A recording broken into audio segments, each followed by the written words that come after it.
everyone, welcome to the Ginger Snap Series month of HORROR-WEEN, where I'll be discussing the Elm Street franchise for you guys in a very blunt way.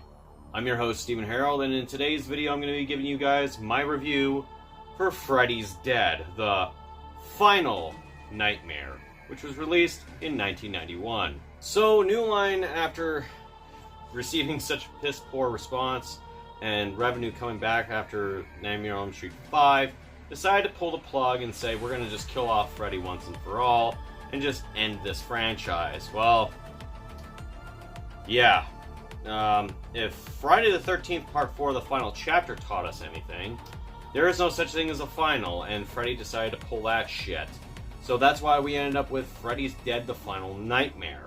And this is also widely regarded as one of the worst in the franchise. In fact, a lot of people say it is absolutely the worst in the franchise. So let's talk about it. Here's my review for Freddy's Dead, the Final Nightmare. So for the story of this film, Freddy Krueger has wiped out all the kids of Springwood, Ohio, and has kept one kid surviving so that he can go to another town to terrorize other fucking people. And lo and behold, he ends up going across this shelter that, you know, houses a lot of troubled youth. And, yeah, and they have to stop Freddy once and for all. This story sucks. I mean, what a massive leap where we have Nightmare on Elm Street 5, where he was defeated by a baby. Okay. And then now it's like, oh, he wiped out every kid in Elm Street and every kid in Springwood. And now it's a matter of just traveling from town to town. Okay. This story is just, you could tell it was fucking rushed. They had no fucking idea what to do. And this story just absolutely falls apart. As for the characters of this movie, God, we'll go with the main protagonist, Maggie, who is played by Lisa Zane. I met her at the Calgary Horror Con about 2 years ago. She was with her brother Billy Zane, who was in a lot better of a movie. And she doesn't do much of a bad job in this film. It's just her fucking dialogue and her acting in this film sucks. And I know it's not because of her. It's whatever they gave her as a script. But it fucking sucks. And on top of that, we have the other characters. We have Carlos, who is deaf.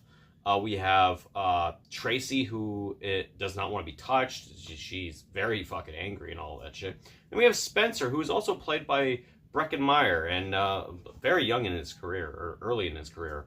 And he's just a troublemaker. And then we also have, you know, the second time I've ever heard of the character name of John Doe in a goddamn fucking movie. But the other film was Seven, and they used that name, John Doe, very fucking well. This movie, they didn't. It's like, you're telling me that they did not know what to name this fucking kid, so they just gave him John Doe, that he never discovers his own fucking name? Whatever. And it's been basically said that the only reason why he was kept alive by Freddy was because he's Freddy's kid. Until there's a twist reveal, and,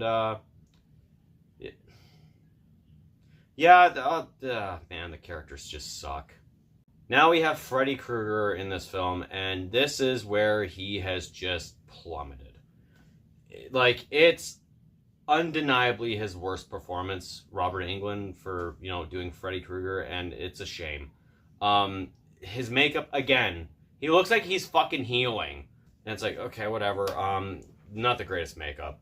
The glove, not the greatest either, too. Like the wisecracking bullshit, Looney Tunes crap that happens in this fucking movie. I mean, like, there's literally he's on a broom and he's dressed like a witch and he's like, I'll get you, my pretty, and your little soul too. And I'm like, is this where we've gone? Really? And then we get to the other fucking part where he literally fucking wheels out a fucking bed of spikes in a Looney Tunes type of cartoon.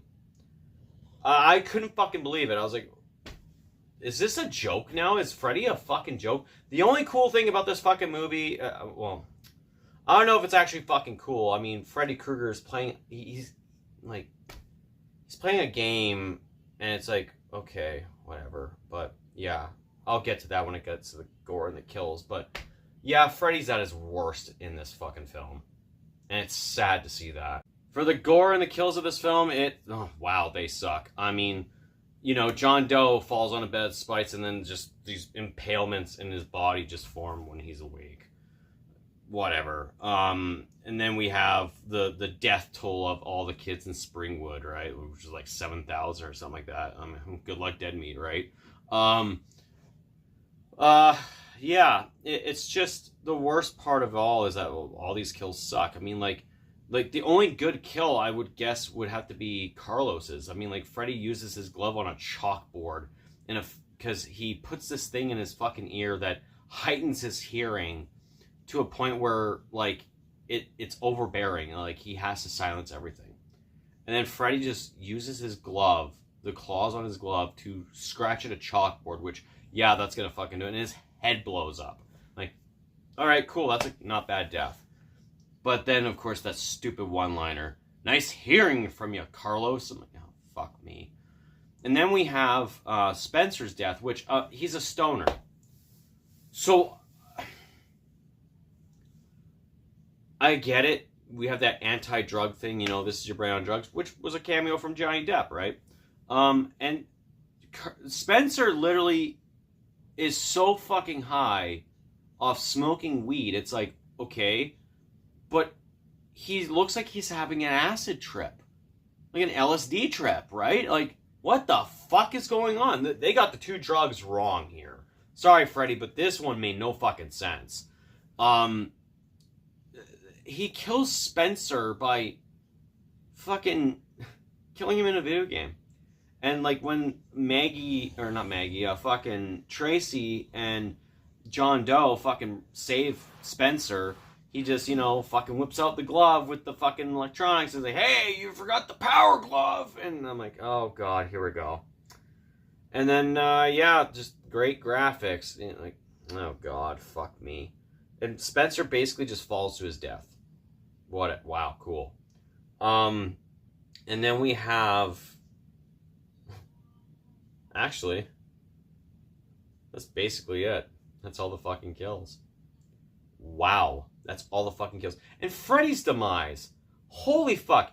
He's been, like, he even points it out in the goddamn fucking movie, too. He's been burned, right? He's been defeated by holy water. He's been buried alive. And he's been defeated by the power of love. He's been thrown up on, right? And then, basically, he gets into a scrap with Maggie, who is revealed as Freddy's fucking daughter. And it's like, so he just needed a daughter? Sure, okay, whatever. And then he gets his ass handed to him, and then, you know, gets stabbed by his own glove, and then all of a sudden a pipe bomb gets shoved into this hole in his chest because a crowbar got stabbed into him. And then Maggie's like, Happy Father's Day, kisses him on the cheek, and it just blows him up. After he says, oh, kids. And then Freddy gets blown up.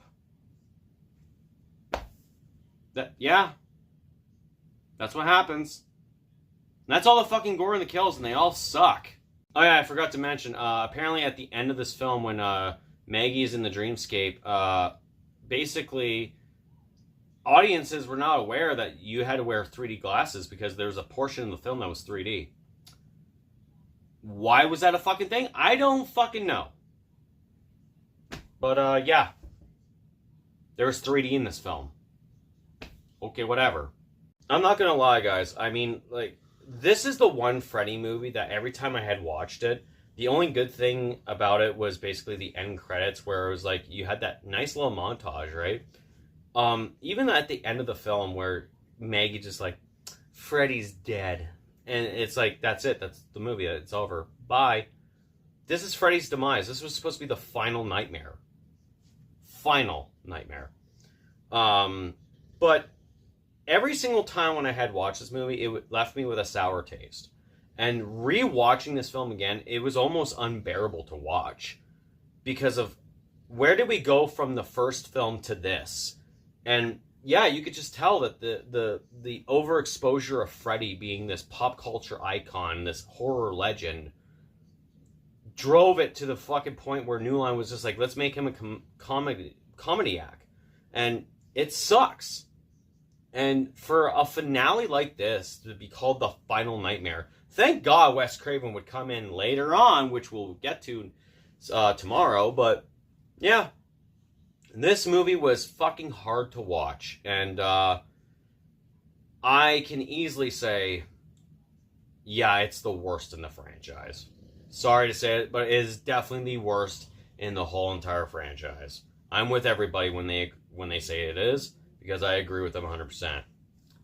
So anyways, guys, it's going to be no shocker for my rating, but for my rating, I'm going to give Freddy's Dead: The Final Nightmare a 0 out of 10. So tell me, guys, what did you guys think of Freddy's Dead: The Final Nightmare? Let me know in the comments down below. If you liked the video, make sure you hit the thumbs up and subscribe for more content, and don't forget to hit that bell notification so you get notified about all the other videos coming out on the channel, especially when it comes to the Elm Street franchise. Anyways, guys, that's it for me. This has been the Ginger Snap Series Month of Horror-WEEN. I'm your host, Steven Harrold. I will talk to you guys tomorrow for the next movie review in this Elm Street franchise. And remember, just don't do drugs that, fucking make you have an LSD trip. I don't know. Or, there's also, don't fall asleep. But I think the most important thing we should actually say is, don't call your fucking film The Final, because that just never happens.